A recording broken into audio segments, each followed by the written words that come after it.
Hello, this is Samir Machwe from FINDAS. Today I'm here live to make a I'm here live today to make a very important announcement. And that announcement is a good news for the Franklin debt fund investors.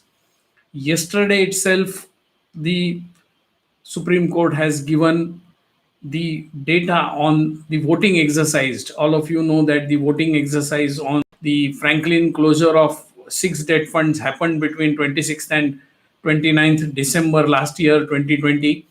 Yesterday, the news has come that 96% of the unit holders of the Franklin debt funds, which were closed by Franklin due to the heavy redemption pressure during the COVID 19 fall in the stock market, 96% of unit holders have voted in favor of Franklin's decision of closing these funds. So this is a good news.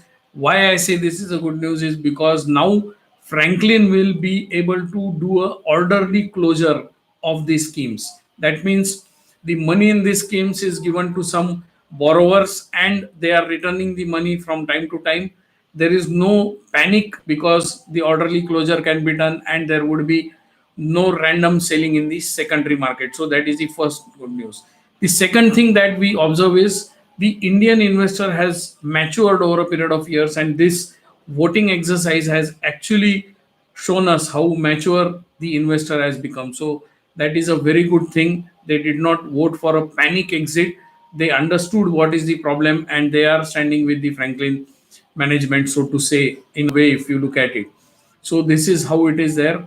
The next hearing of the Honorable Supreme Court is coming on 25th of this month, 25th of January 2021, in which the further direction would be given by the court on how the funds would be finally closed and the money would be returned to the investor.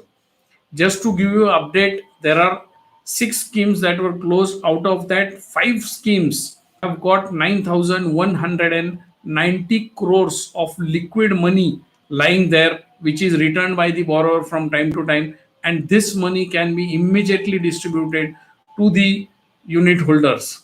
So that is another good news. And the Franklin management now awaits the decision from the Supreme Court, which is a matter of few days now, right? And all this money that is come into these funds is without any secondary sale, without any panic sale by Franklin. They have, the borrowers have returned whenever the maturity of their borrowing was done, and they have probably returned it with good interest. So there is a very high chance that the investors, the unit holders of the schemes that were closed, are likely to get good interest on their investments also. So this is a very good winding down process now that will happen. And probably the next step that I get from different information that I have collected myself is that once the court gives the order of how they should liquidate it, then the second voting exercise would be done. The voting exercise would be for choosing the liquidator. So there are two liquidators right now. One is the SEBI appointed liquidator, and the second is Franklin T itself as a liquidator. So as unit holders, we will have to choose which liquidator will finally liquidate these schemes. And once that is done, that would be an exercise of another 3-4 days. Once that is done, I think the money should start flowing out of these funds into the bank accounts of the unit holders. Finally, the wait may be over in the next few days. So that is a good news. So that is very good news for all the people who were kind of stuck for last about a year's time in this all these schemes. So that is about it. So thank you so much for being here. Please do visit our website findas.in. Look at our Facebook live sessions every Saturday at 5 p.m. I am live on the Facebook also. So thank you so much. Have an abundant life. Take care.